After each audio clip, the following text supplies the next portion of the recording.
Welcome to Pakistani real reaction. तो कैसे हैं आप सब? उम्मीद है आप सब बढ़िया होंगे, मजे में होंगे, खुश होंगे, आबाद होंगे। हमारी दुआ यही है आप हमेशा हंसते रहें, मुस्कुराते रहें, खुद भी खुश रहें, दूसरों को भी खुश रखें। चैनल पर नहीं हुआ तो चैनल को सब्सक्राइब कर दें, वो लाल वाले बेल आइकन को प्लीज बटन प्रेस कर दें ताकि आपको आने वाली हर न्यू वीडियो को नोटिफिकेशन मिल सके। मेरा नाम है मुदस्सिर। अब बोलो। मैं हूँ बशीर। भाई ने एक सांस में दिया है मतलब इंट्रोवेर से। तो यार गाइज आज की वीडियो काफी ज्यादा इंटरेस्टिंग होने लगी है। जैसा कि आपको पता है मतलब भारत रूस वगैरह को और यूरोपियन कंट्रीज को एक्सपोर्ट करता रहता है। तो बड़ा कोई अजीब सी बात हुई है पहली बार भारत के साथ। मैं आपको टाइटल बताता हूँ। सबसे पहले वो है यूरोप ने रोक दिए भारतीय जहाज। मतलब भारत ने फिर से दिखाई ताकत यूरोप को।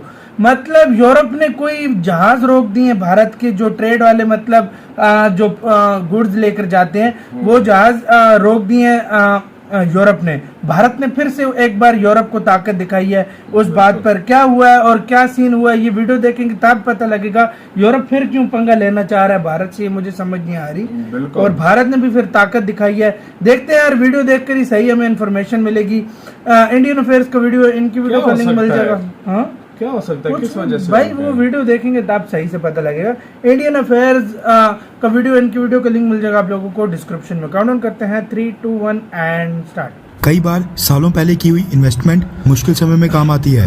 भारत के साथ भी वही हो रहा है। आज जब यूरोप ने भारत के कंटेनर्स को अपने पोर्ट पर ही रोक दिया है तो भारत को काम आ रही है अपनी सालों पहले की गई इन्वेस्टमेंट। यूक्रेन के ऊपर हमला करने के कारण कई सारे वेस्टर्न देशों ने रशिया के साथ ट्रेड टाइज अचानक से खत्म कर दिए थे। और जो शिपिंग कंपनीज थी जो एक देश से माल उठाकर दूसरे देश तक ले जाती थी, उन्होंने भी रशिया में माल पहुंचाने से अचानक ही मना कर दिया था। हुआ ये कि भारत के ट्रेडर्स ने बहुत सारी आइटम्स बाकी यूरोपियन देशों को भेजे जाने वाली आइटम्स के साथ साथ रशिया के लिए भी भेज दी थी, जो कि यूरोपियन देशों से होते हुए रशिया एंटर होनी थी। लेकिन जब ये माल बाकी यूरोपियन देशों के माल के साथ यूरोपियन देशों तक पहुंचा तो वहां पर उन देशों की शिपिंग कंपनीज ने इन कंटेनर्स को रशिया तक पहुंचाने से अचानक से इनकार कर दिया, जिसके कारण भारत के ट्रेडर्स का बिलियन ऑफ डॉलर्स यानी हजारों करोड़ों रुपए का माल इन सब यूरोपियन देशों के पोर्ट्स यानी इनके बंदरगाहों के ऊपर कई दिनों से पड़ा हुआ था। भारत के ट्रेडर्स ने कोशिश की और शिपिंग कंपनी से कहा कि ये भारत से आने वाली लास्ट शिपमेंट थी जो यूक्रेन युद्ध शुरू होने से पहले ही भारत से भेजी गई थी, इसलिए इसको क्लियरेंस देकर रशिया भेज दिया जाए, क्योंकि वो सारे यूरोपियन देश भी तो खुद के लिए फर्टिलाइजर्स यानी कि खाद, कोल, क्रूड ऑयल और नेचुरल गैस रशिया से खरीद ही रहे हैं। लेकिन इन सब यूरोपियन देशों ने भारत के माल को वहीं पर रोक दिया और रशिया जाने की परमिशन नहीं दी। यहाँ तक तो चलो ठीक था, लेकिन काफी देर से माल पोर्ट के ऊपर खड़ा होने के कारण यूरोपियन देशों के पोर्ट्स ने भारत के ट्रेडर से इस माल के लिए डेमरेज चार्जेस मांगना शुरू कर दिया। जब कंटेनर के अंदर माल किसी भी पोर्ट के ऊपर उतरता है तो उसको कुछ दिनों तक वहाँ पर फ्री टाइम पीरियड दिया जाता है, जिस दौरान उसको पोर्ट के ऊपर रहने दिया जाता है। उस टाइम के अंदर उन कंटेनर्स के अंदर जो भी माल होता है उसको ट्रक्स में लोड करके पोर्ट से बाहर ले जाना होता है। जैसे ही वो अवधि खत्म हो जाती है, पोर्ट वाले जिस ट्रेडर का वो कंटेनर होता है उसको एक्स्ट्रा चार्ज करते हैं। लेकिन यहाँ पर तो यूरोपियन देशों ने भारत के माल को रशिया तक ले जाने से ही मना कर दिया था। इसमें भारतीय ट्रेडर्स की तो कोई भी गलती नहीं थी, लेकिन इसके बावजूद भारत के कई सारे ट्रेडर्स ने यूरोपियन पोर्ट्स को डेमरेज चार्जेस पे करके अपना माल वापस बुलाना शुरू कर दिया है। ऐसा नहीं है कि भारत के ट्रेडर्स ने अब ये माल भारत वापस ला लिया है या भारत से नया माल रशिया को नहीं जा रहा है। दरअसल भारत को आज की डेट में अपनी कई सालों पहले की गई इन्वेस्टमेंट ही काम आ रही है। खबर ये निकल कर आ रही है कि भारत जो भी रशिया के लिए माल भेज रहा है उसके लिए ईरान में स्थित चाबार पोर्ट का इस्तेमाल किया जा रहा है, जिसको भारत की मदद से डेवलप किया गया था। रिपोर्ट्स के मुताबिक भारत के ट्रेडर्स अब बाकी यूरोपियन पोर्ट से उठाकर ईरान के चाबार पोर्ट भेज रहे हैं, जहां से वो अजरबैजान और फिर वहां से रशिया एंटर हो रहा है। भारत से जो नई शिपमेंट्स रशिया जा रही हैं वो भी इसी पोर्ट के जरिए जा रही हैं।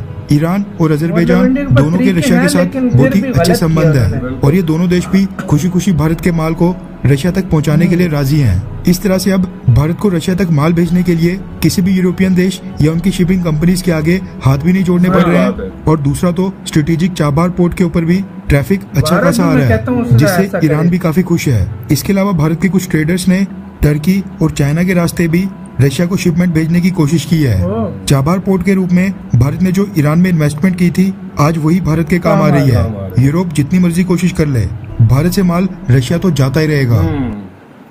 जो कुछ वैसे खुद एक भेज नहीं रहे और उसके बाद जब अपनी बारी आती है तो ले लेते हैं उनसे। इंडिया इस चीज का खैर बदला इंडिया लेगा, मतलब एक आने पे टाइम बताएगा भी इंडिया कि मतलब तुमने ये जो हरकत की है बहुत घटिया हरकत है भाई। रशिया से चलो उन्होंने इंडिया ने भेजा, इंडिया के जो व्यापारी हैं उनको कितना नुकसान हुआ होगा, एक्स्ट्रा चार्जेस भी उन्होंने भरे तो उन्होंने वही कहते हैं ना, अपनी चीज होती है अपनी वो होती है। 4 बार पोर्ट पे इंडिया ने इन्वेस्ट किया था और आज वही काम आ रही है और वहीं से जा रही है। आप खुद अंदाजा भाई लगा लो अब। ठीक है, और देखो यार जिस तरीके से मैं सच में मैं यूरोप पे हैरान होता हूँ कि यार वो अपनी चीज मंगवानी होती है, उनके शिप्स भी जाते हैं, हर चीज जाते हैं, ऑयल भी खरीद रहे हैं, फर्टिलाइजर्स की चीजें भी, मतलब सब कुछ खरीद रहे हैं। लेकिन जब इंडिया की या और किसी देश की बारी आती है तो उनको मौत पड़ जाती है यार। हिपोक्रेसी होती है यार, मतलब तो गलत है यार। मुझे नहीं समझ आती है ऐसे कंट्री क्यों करते हैं। हालांकि इन्होंने रिक्वेस्ट भी की है कि यार हम लास्ट शिपमेंट है, ये पहले से सौदा हो गया था और ये जंग से पहले हमने शिपमेंट भेज दी थी।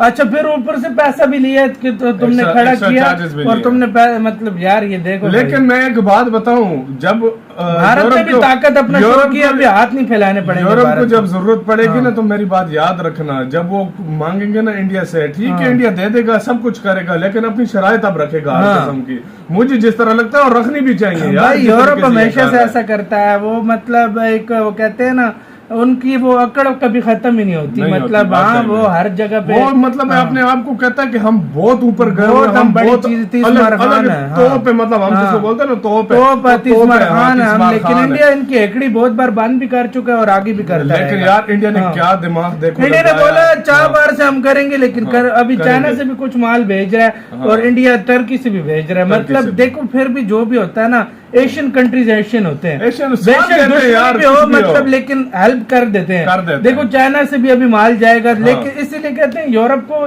एशिया में यूनिटी आनी चाहिए। सही बात है, एशिया में फिर वो हमारे मोहताज होंगे।